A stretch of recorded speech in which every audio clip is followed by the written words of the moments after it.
Welcome to Voices of Adoption, where we share unique perspectives, actionable advice, and meaningful stories of birth parents, adoptees, adoptive families, and other members of the adoption community. I'm Donna Pope, Executive Director of Heart to Heart Adoptions. And I'm Nathan Gwilliam, founder and former CEO of Adoption.com. Together, we've been part of thousands of adoption journeys over the past 25 years, and we're so glad you're here. Let's begin today's conversation. Welcome to Voices of Adoption.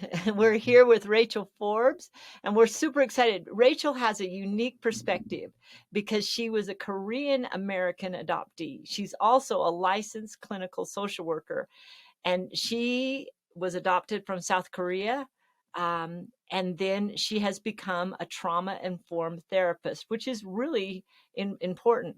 She was adopted by a white Jewish parents and will share with us how her adoption has shaped her identity, her sense of belonging, and ultimately her life's calling. Her own journey, which was full of unanswered questions, as it is for all adoptees, and how she had to kind of move through all of those things. Rachel, welcome. We're glad to have you. Donna, thank you so much. What an intro.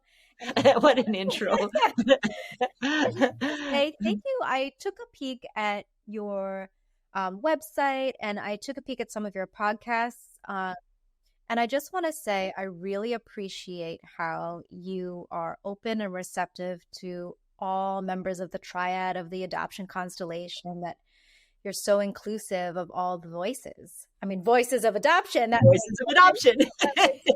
We want to hear them all. Yeah, but we don't always find that in this community. So I just want to say I really appreciate that. So yeah, thank you for that intro. It's interesting because I found a new voice of adoption that I didn't know. I had never thought about it. And this is the daughter of an adoptee. I have never thought about that. But when I started hearing her story and how much adoption affected her, I had never thought about that. So that was a fun new voice of adoption. Yeah. I mean, I actually think about that all the time because I have two children of my own. And my eldest daughter, when she was maybe like 3 or 4, like maybe 4 actually, that sounds about right. I think we were watching Kung Fu Panda, and there was one parts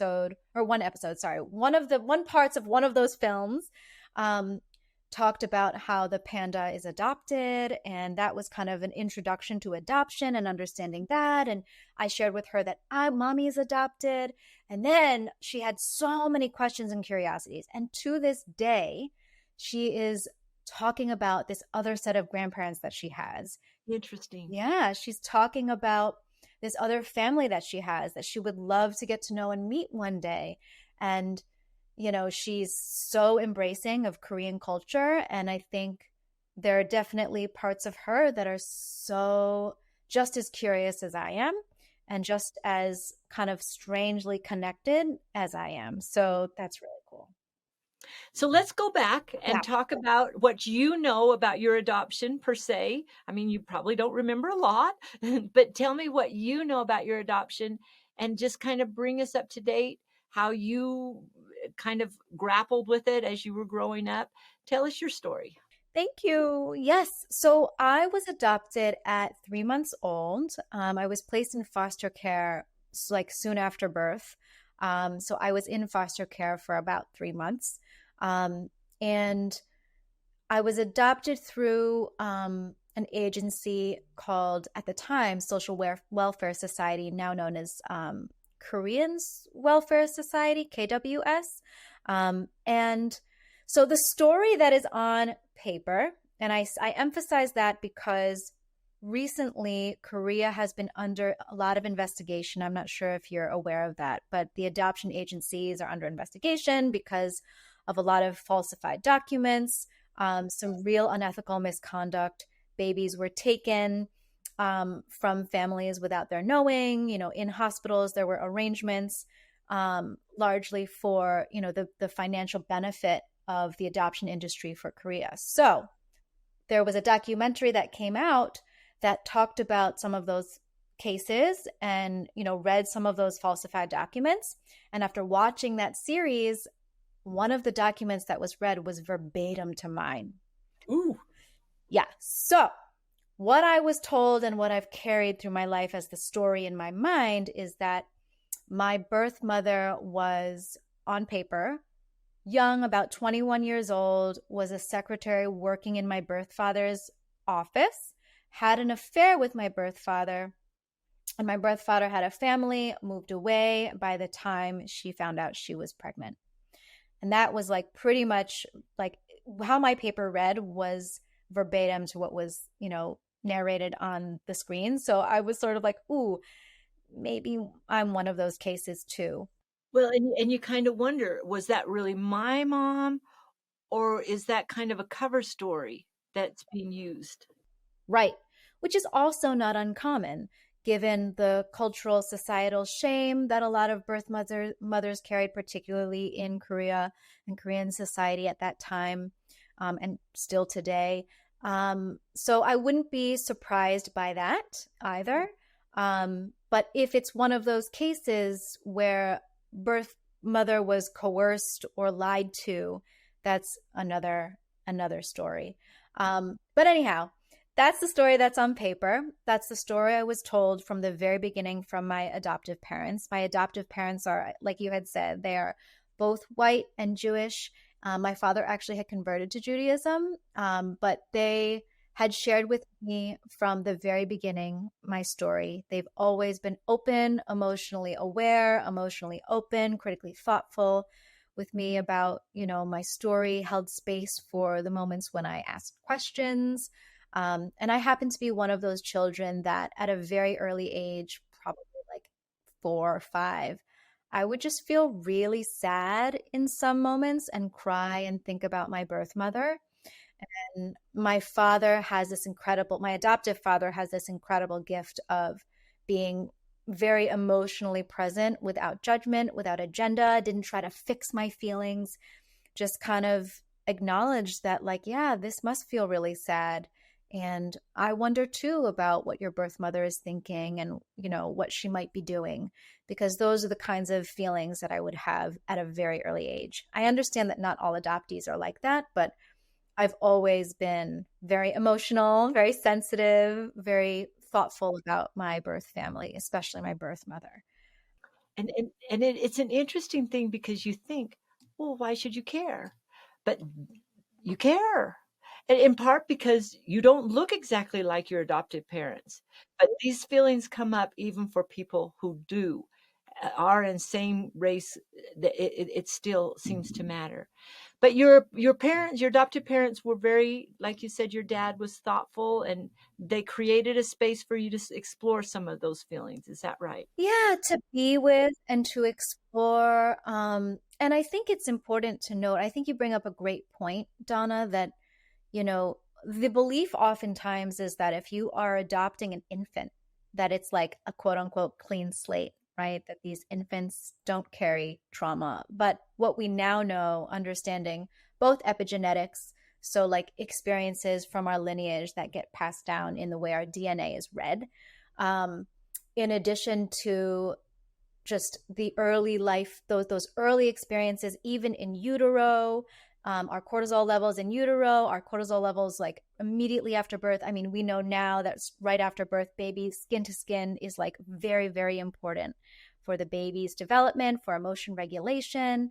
And so when you have an infant who, perhaps carries some of that stress that birth mother was experiencing in utero, even the detachment that was happening, like if birth mother wasn't feeling safe or felt more vulnerable and fearful of getting any sort of attachment to this baby, knowing that she had to place this child for adoption, that has impact on baby's development too. So not only is this happening like immediately after birth, but even in utero. So we know a lot more now about, the development and its effect on our nervous systems in particular, our felt sense of safety, and that begins in utero and in those very early crucial months, that actually shows up later in life in ways that, flies under the radar for those who are unaware of the trauma that adoptees may carry, but and is presented as like, oh, there's these behavioral issues, but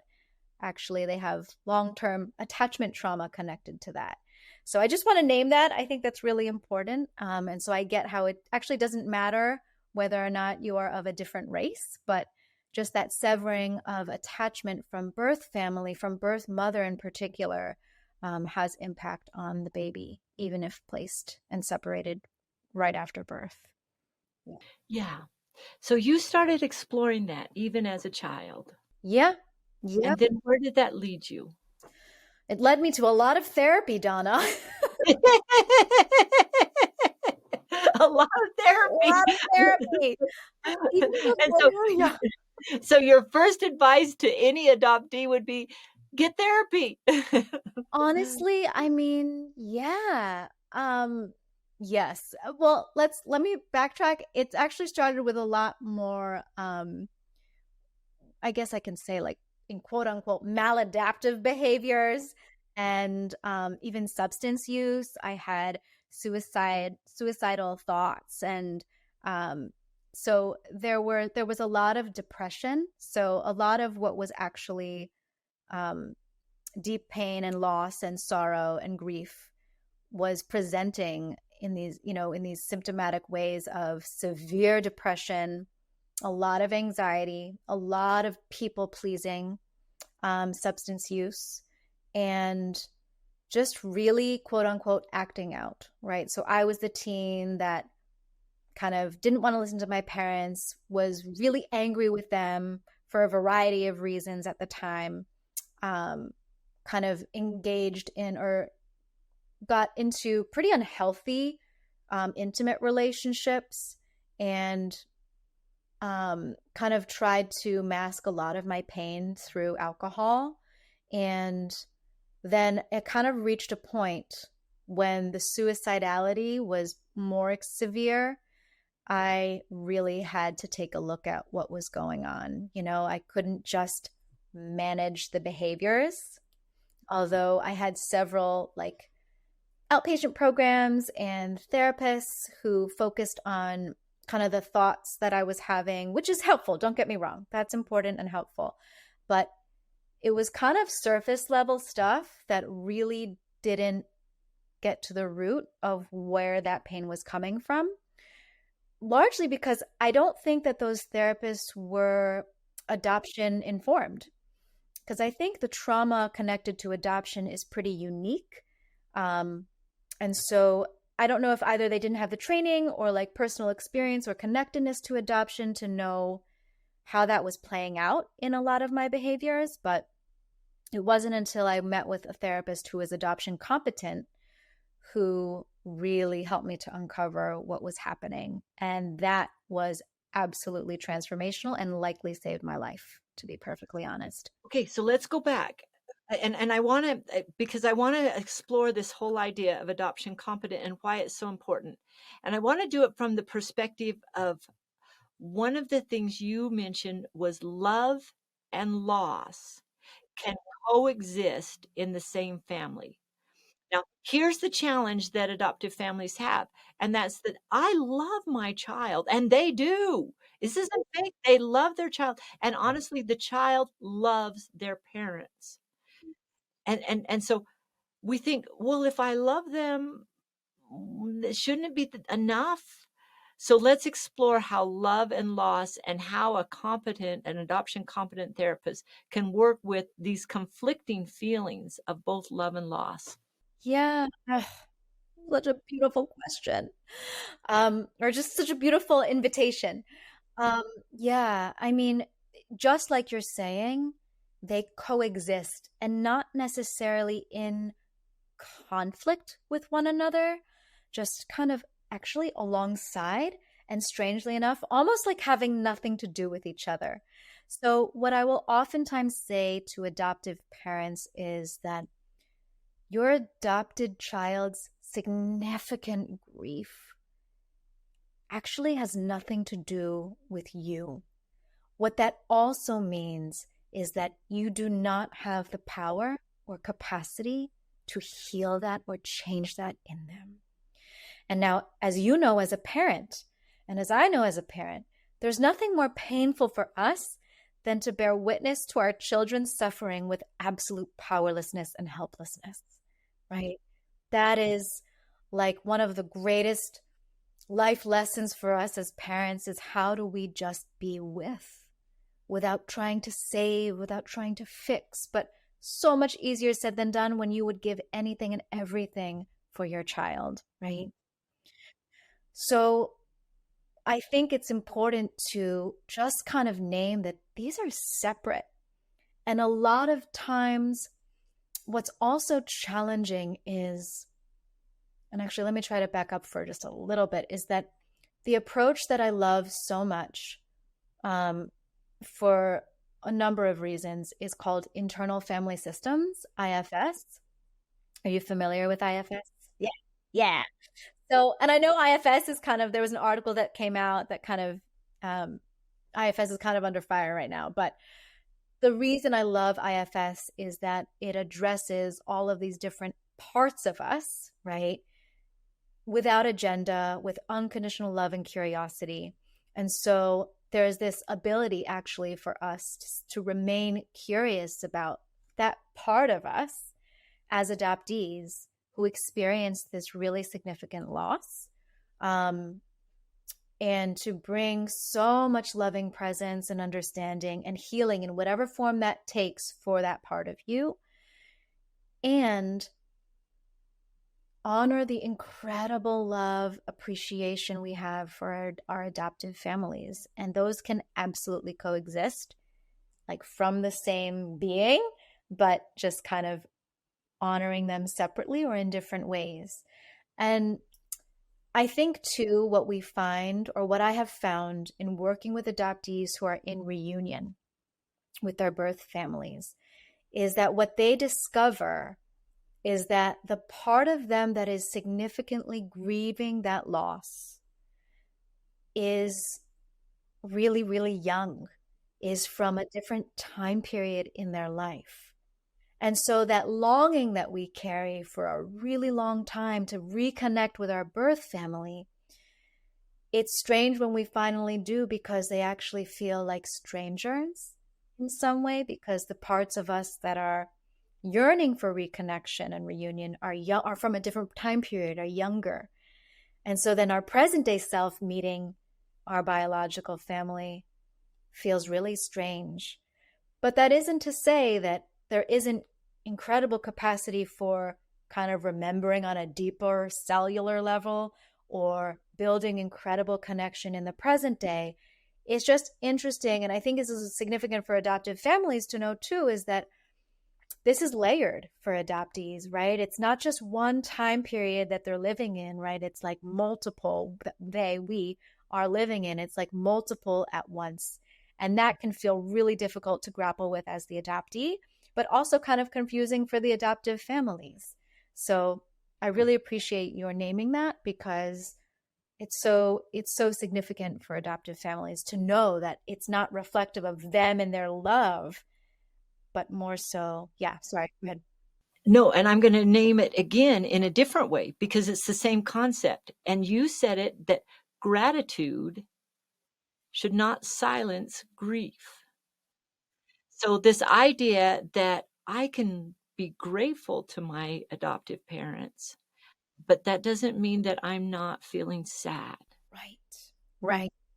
We will, I hear adult adoptees often will say, and they'll say, I'm so grateful for the life I've lived and for the fact that I'm adult and I got an education and I am a successful woman and I'm a successful man. But I still have this grief that seems to live alongside of it that sometimes can make me really angry. So is there a way we can give space for both of those and acknowledge both of them? And like you said, the one, I might be very mature in some ways, little child in the other ways. How do we help the little child part of us grow up to meet the adult part of us? Yeah. I mean, one thing you said that I thought was significant too just now was grateful, but what if we change that but to and, right? So grateful and grieving, right? So they meaning just kind of welcoming, inviting in that coexistence. So to help that little one inside, I would highly recommend to anyone who's listening, especially as an adoptee, to work with a therapist around that, because I can tell you some of these tools, but actually the embodied practice of that, if you're not familiar with that, I strongly recommend is most effective with some guidance, right? So even the practice of like stillness and presence without agenda, without judgment, that's hard for most human beings to just kind of organically do. But if we can practice doing that for ourselves, right? So for that little one inside who does feel really neglected, abandoned, alone, sometimes like worthless, unlovable, right? That's a part that first just kind of, the first step would be dropping in to notice where and how do I feel that? How do I experience that in my body, right? What does that actually feel like? Where might it live in the IFS world? And just kind of first acknowledging that that exists, right? That, oh, there is a part of me here that carries this loss. And then the next step is actually bringing direct attention to it, right? So in other therapeutic languages might be like self-talk a little bit, but in the IFS world, it's actually building a relationship with that part of you and like talking to that part of you that carries these particular feelings and experiences. But I will say that the most powerful, I think, from what I've witnessed as a therapist, also what I've experienced on the other side of therapy as a client, is actually just like the really loving witnessing. So without judgment, without any agenda, just sitting alongside, being with, and saying, I know. Yeah, that is really, really sad.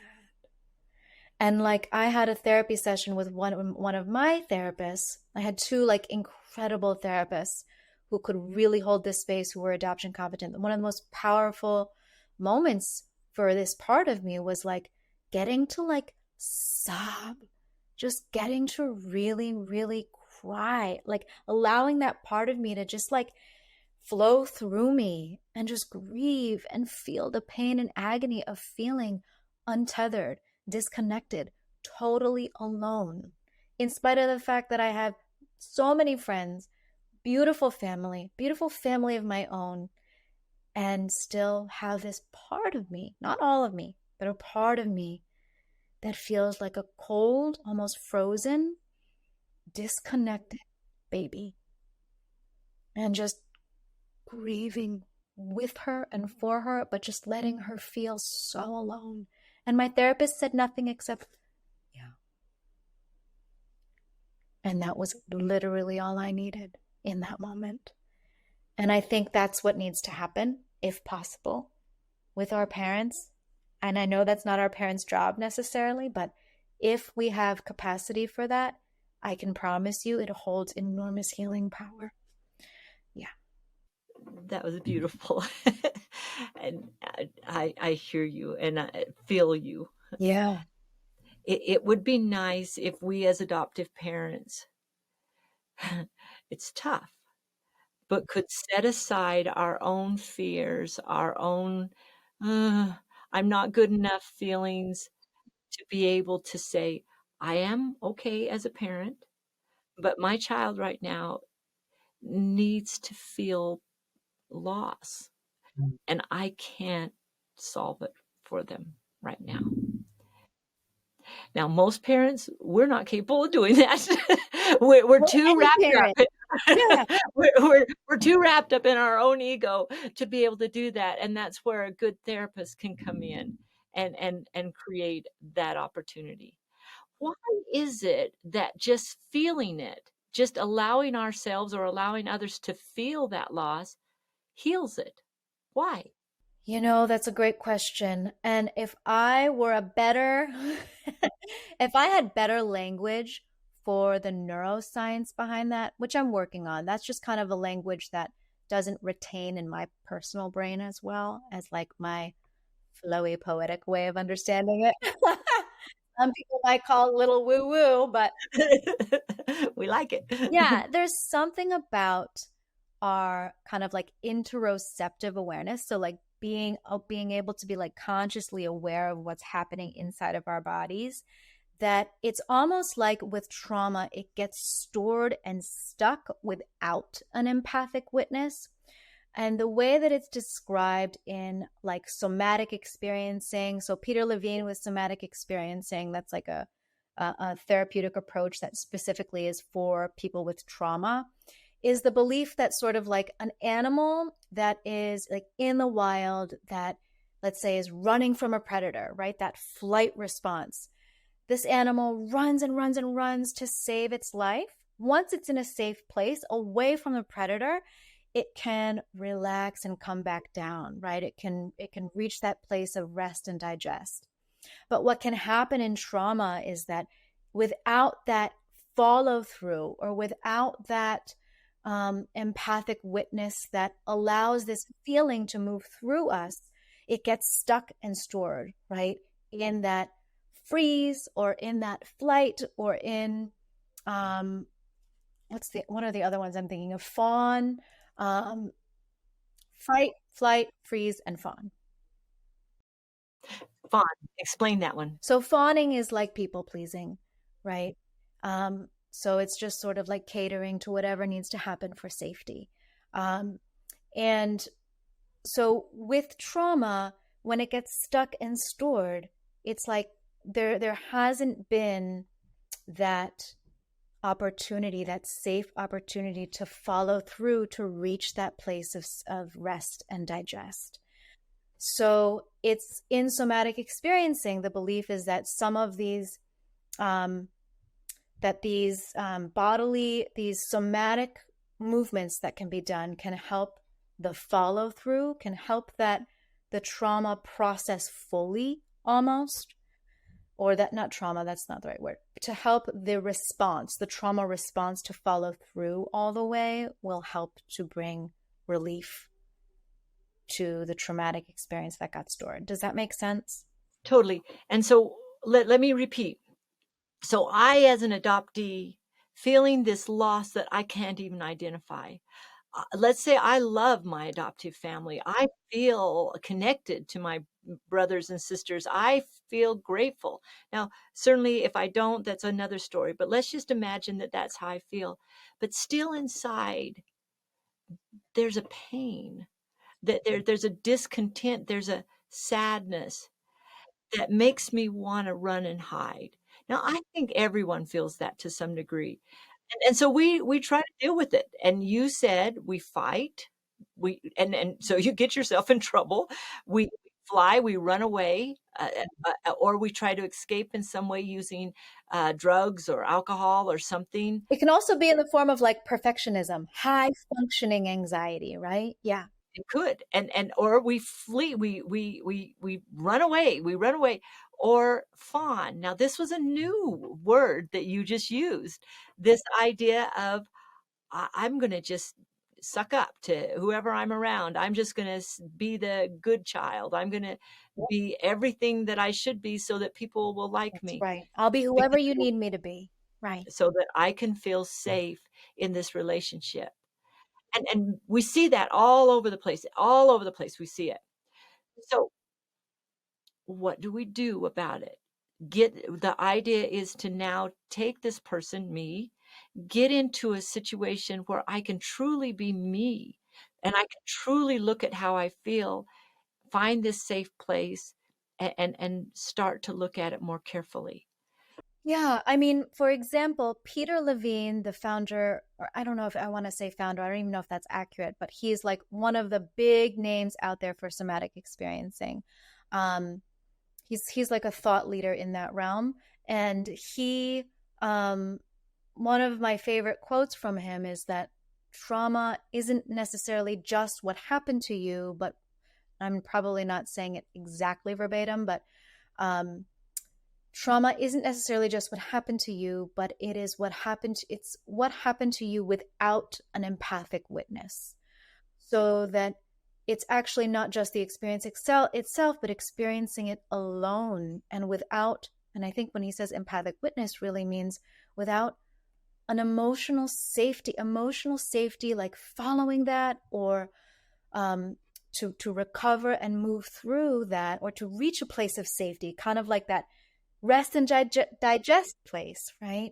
So that's my understanding, is that when we don't have that, when we're not brought to safety from an experience that was very threatening and dangerous and didn't feel safe, it gets stored as unsafe in the body, if that makes sense. So when we bring our empathy, our empathic witnessing, we're creating safety for the part of us that never experienced safety.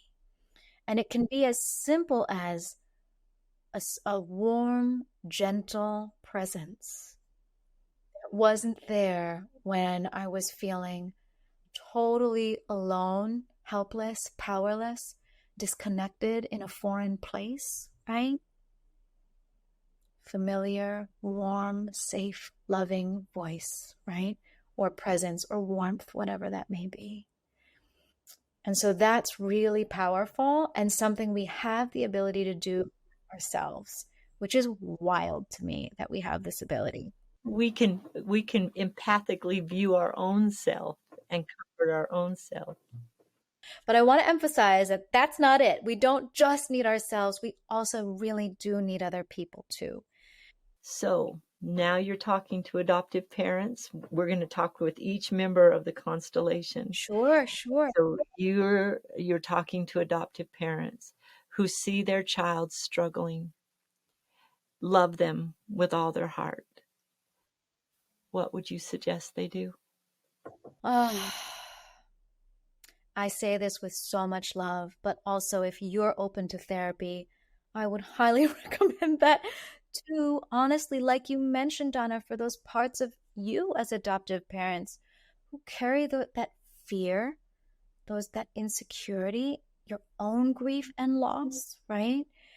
I mean, for example, the family that you kind of had envisioned when you adopted, right? The version of what that might have looked like, the loss of that alone, um, so that we're not projecting that onto our adopted child unknowingly, or so that we're not, you know, trying to reach for our adopted child from a place of fear rather than a place of love, which we're doing unintentionally. And I'm not saying just for adoptive parents. I myself, as a parent, too, have to be conscious of my own parts all the time and my own projections. So if possible, find yourself to a safe space to explore what's really coming up for you in some of these really highly conflicted moments with your child.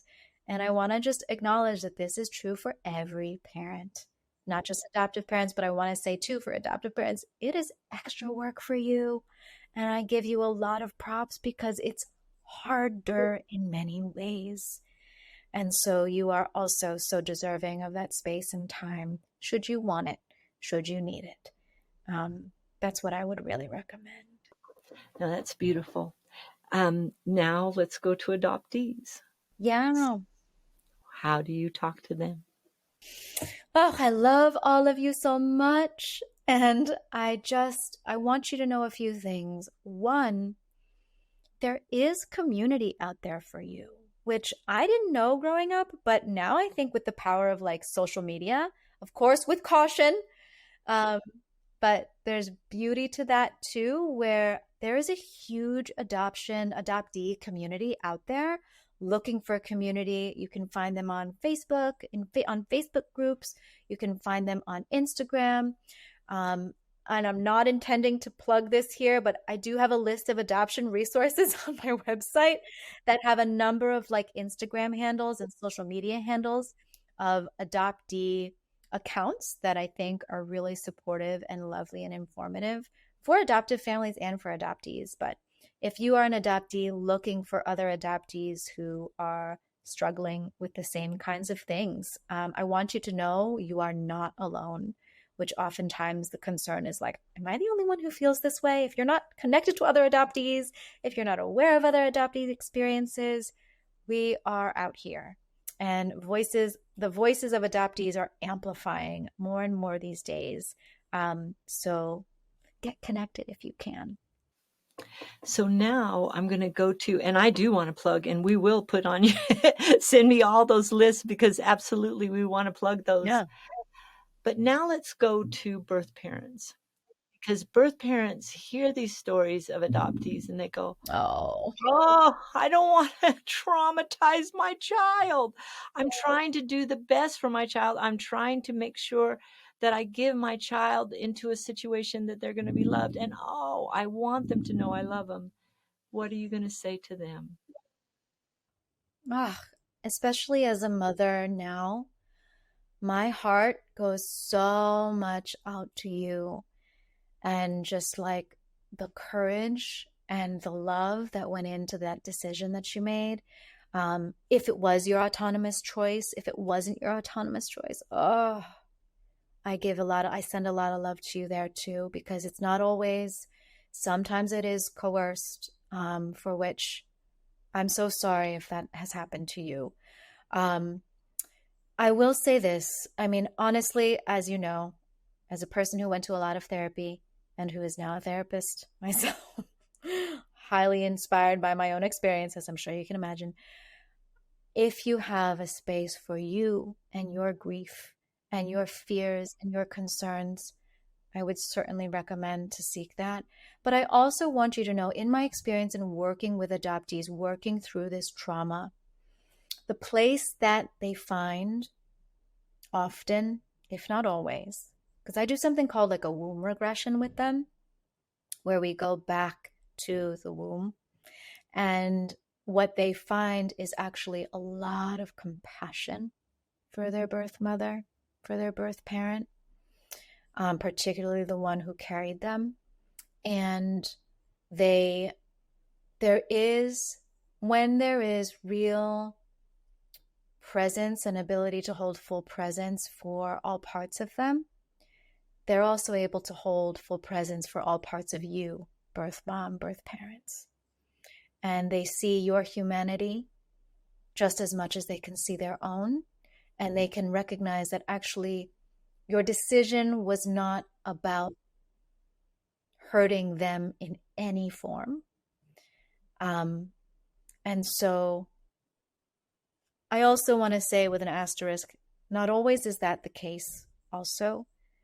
There are sometimes circumstances where biological families actually do not have the capacity to go there. And so I just want to acknowledge that for adoptees who have that experience with their biological families. But ultimately, at the core of it, there is still acknowledging of the humanity of their birth families. So I just want to name that this isn't just when I work with adoptees, or that when a trauma-informed and adoption-informed therapist works with adoptees, it's not just about grieving and grieving and grieving. Yes, that is a significant part of it. But there's also, from the depths of the grief, is actually a lot of love and compassion.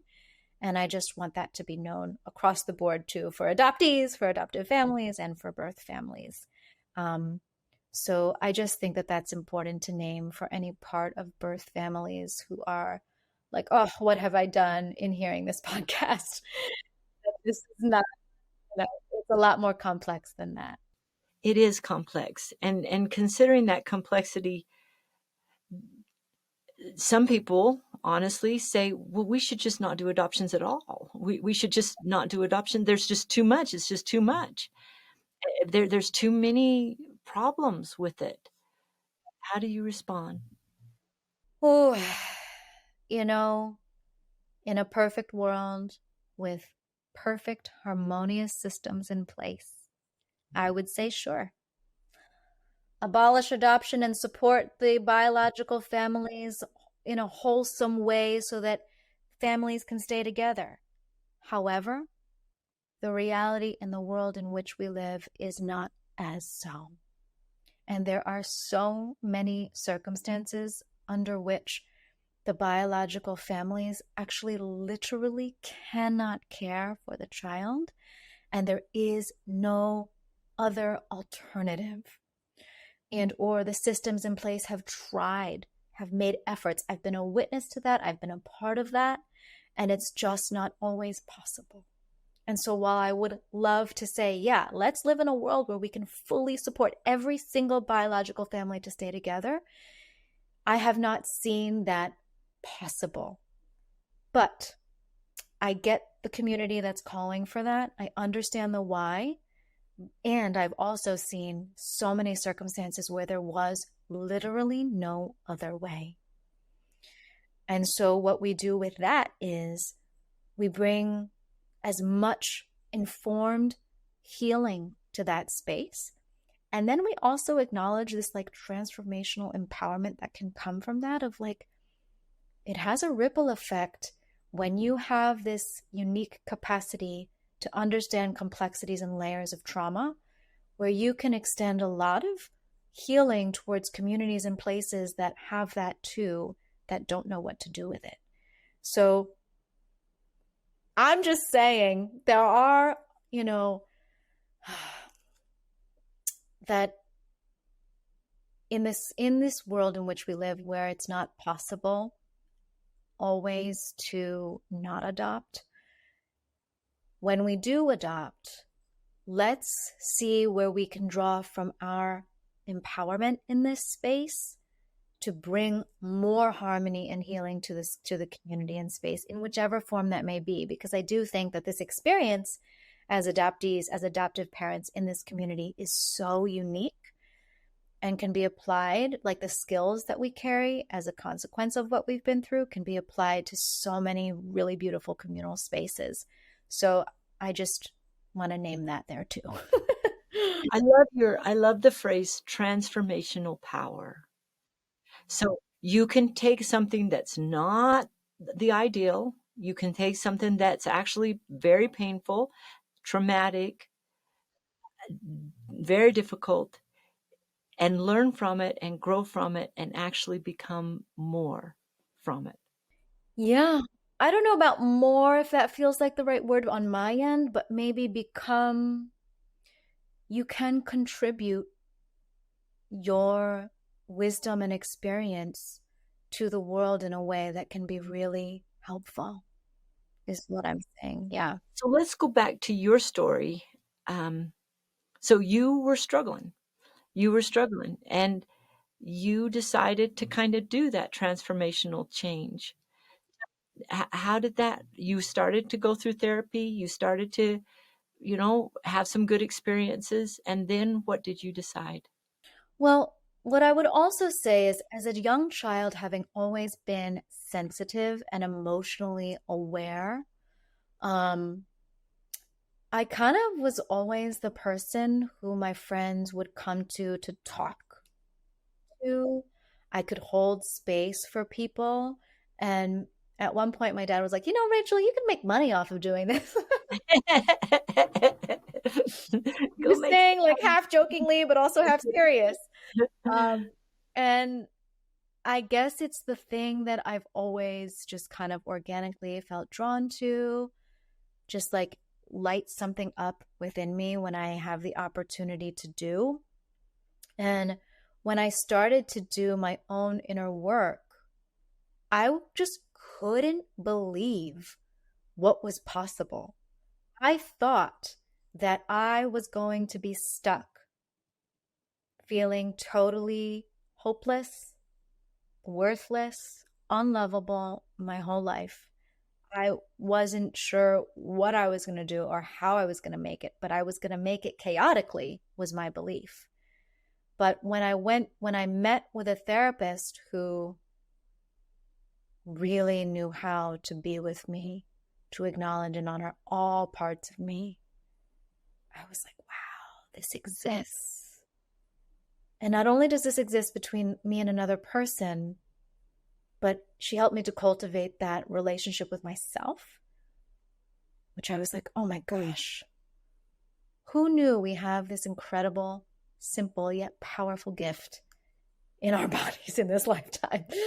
And so I just think I had a combination of supportive parents, adoptive parents, my own emotional awareness, and incredible support from a therapist to help me understand what my body was going through with this trauma. And I'm so grateful because now I get to pay it forward.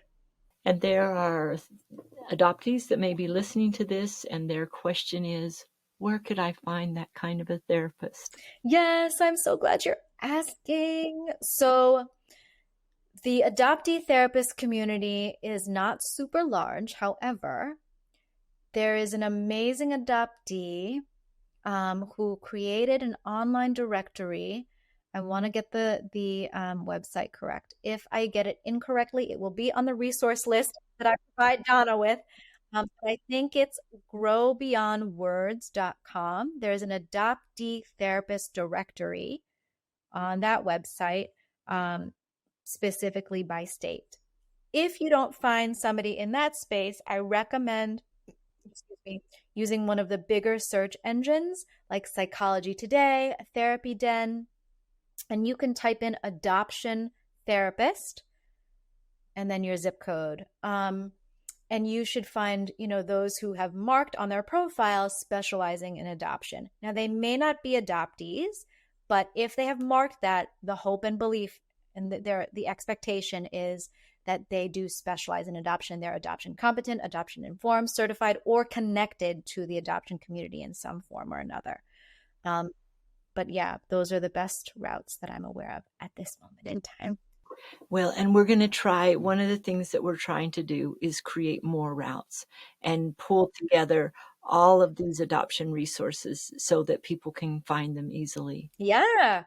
Well, check out my list. I have a good list of like podcasts, articles, social media influencers, and books and directories, and also groups run by adoptees. Rachel, any following things that you'd like to conclude? I just want to say to you, Donna, like, thank you so much for having me here and for inviting me and for just holding the space for all these members of the triad. And because again, like I said, this is not always the case. And I just want all of you to know that there really is a way for all of these different parts and layers of adoption to be held at once. We don't have to pick and choose. We don't have to like separate. I mean, we don't have to,